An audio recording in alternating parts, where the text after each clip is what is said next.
రోహిత్ శర్మ లేడు, విరాట్ కోహ్లీ లేడు, అశ్విన్ సైతం టెస్టులకు దూరమయ్యాడు. ఇలాంటి టైంలో భారత టెస్టు జట్టు బిగ్ ఛాలెంజ్ కు రెడీ అవుతోంది. బలమైన ఇంగ్లాండ్ ను ఢీకొట్టబోతోంది. కొత్త captain Shubman Gill, head coach Gambhir combination లో తొలి సవాలుకు సిద్ధమైంది. 5 టెస్టుల సిరీస్ లో ఇంగ్లాండ్ ఫేవరెట్టే, కానీ భారత్ టెస్టు జట్టును తక్కువ అంచనా వేసే పరిస్థితి లేదు. సీనియర్ల సేవలు అందుబాటులో లేకపోయినప్పటికీ తమను తాము నిరూపించుకునేందుకు కుర్రాళ్లు సై అంటున్నారు. ఇదే అంశంపై భారత టెస్టు జట్టు హెడ్ కోచ్ గంభీర్ స్పందించాడు. టాలెంట్ ను చూపించేందుకు కుర్రాళ్లకిది మంచి సమయం అన్నాడు. సీనియర్లు లేని సమయంలోనే కుర్రాళ్లు ప్రత్యేకంగా నిలవాలన్నాడు.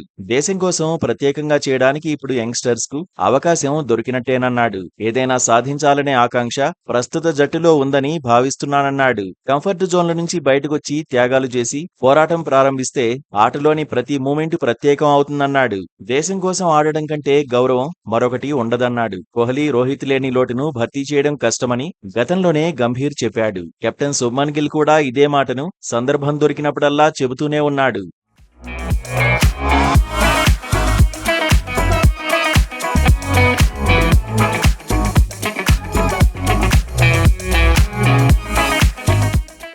మరోవైపు భారత జట్టు ప్రతిష్టాత్మక సిరీస్ కోసం సిద్ధమవుతోంది. ఇంగ్లాండ్తో సిరీస్ లో శుభారంభం దక్కితే ఆత్మవిశ్వాసం పెరుగుతుందని భావిస్తోంది. అందుకు తగినట్టే ఇప్పటికే ప్రాక్టీస్ సెషన్స్ లో బిజీ అయిపోయింది. సీనియర్లు ఫామ్ లో ఉండడం భారత జట్టుకు అడ్వాంటేజ్ కానుంది. అనధికారిక టెస్టుల్లో కరుణ్ నాయర్, కేఎల్ రాహుల్ రాణించారు. కరుణ్ నాయర్ డబుల్ సెంచరీ కొడితే కేఎల్ రాహుల్ సెంచరీతో సత్తా చాటాడు. ఇద్దరూ కాన్ఫిడెంట్ గానే ఉన్నారు. యశస్వి జైస్వాల్ తో కలిసి ఇన్నింగ్స్ ను కేఎల్ రాహుల్ ఆరంభించబోతున్నాడు. కరుణ్ నాయర్ ను ఏ ప్లేస్ లో ఆడిస్తారన్న దానిపై క్లారిటీ లేదు. శుభ్మన్ గిల్ 3వ స్థానం నుంచి 4వ స్థానానికి వెళ్లే అవకాశాలు ఉన్నాయి. సాయి సుదర్శన్ ను 3వ స్థానంలో బరిలోకి దింపొచ్చని చర్చ జరుగుతోంది. మిడ్లార్డర్ లో రిషబ్ పంత్ సేవలు కీలకం కాబోతున్నాయి. బరిలో దిగితే నితీష్ కుమార్ రెడ్డి పైన అంచనాలు ఉండబోతున్నాయి. పేస్ ఆల్రౌండర్ గా నితీష్ కుమార్ రెడ్డి నుంచి టీం మేనేజ్మెంట్ మెరుగైన ప్రదర్శనను కోరుకుంటోంది. బౌలింగ్ విభాగంలో జస్ప్రీత్ బుమ్రా పైన ఎక్స్పెక్టేషన్స్ ఎక్కువే ఉన్నాయి. సిరాజ్ కూడా కీలకం కాబోతున్నాడు. హర్షదీప్ సింగ్, ప్రసిద్ధి కృష్ణ, కుల్దీప్ యాదవ్, రవీంద్ర